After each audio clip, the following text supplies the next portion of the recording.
मुंबईतील पश्चिम द्रुतगती मार्ग असू दे किंवा मग पूर्व द्रुतगती मार्ग, मुसळधार पाऊस पडल्यानंतर सगळीकडे खड्डेच खड्डे झालेत. अगदी लालबाग परेलचा ब्रिज असो की बीकेसी सांताक्रूज रस्ता, अगदी एलबीएस आणि जेबीएलआर वरही खड्डेच खड्डे आहेत.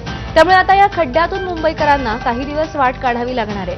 मुंबई महापालिकेकडे एका दिवसात 400 पेक्षा अधिक खड्ड्यांच्या तक्रारी ऑनलाईन प्राप्त झाल्या होत्या. त्यामुळे मुंबई महापालिकेला सुद्धा खड्ड्यांवरती आता काम करावं लागणार आहे. मुंबईकरांचा हा खड्ड्यातला प्रवास नेमका कसा सुरू आहे आणि किती त्रासातून मुंबईकरांना जावं लागतं याचा आढावा मुंबईतील प्रतिनिधींनी घेतलाय. पाहूया.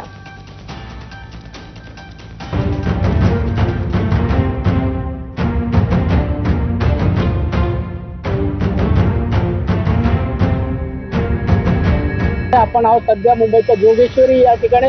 जोगेश्वरी परिसरात पाहिलं तर आपण पश्चिम द्रुतगती महामार्ग गाड्यांच्या लांबच लांब रांगा पाहायला मिळतात. सध्या आपण पाहिलं तर पश्चिम द्रुतगती महामार्गावर ठिकठिकाणी मोठ्या प्रमाणात खड्ड्यांचे साम्राज्य पसरलं आहे. या खड्ड्यांमुळे आहे तर पश्चिम द्रुतगती महामार्गावरही आपल्याला वाहतूक कोंडी पाहायला मिळत आहे. मुंबईकरांकडून आहे या ठिकाणी संबंधित यंत्रणा असेल, MSRDC असतील किंवा मुंबई महानगरपालिका यांच्या विरोधात मोठी नाराजी व्यक्त केली जात आहे.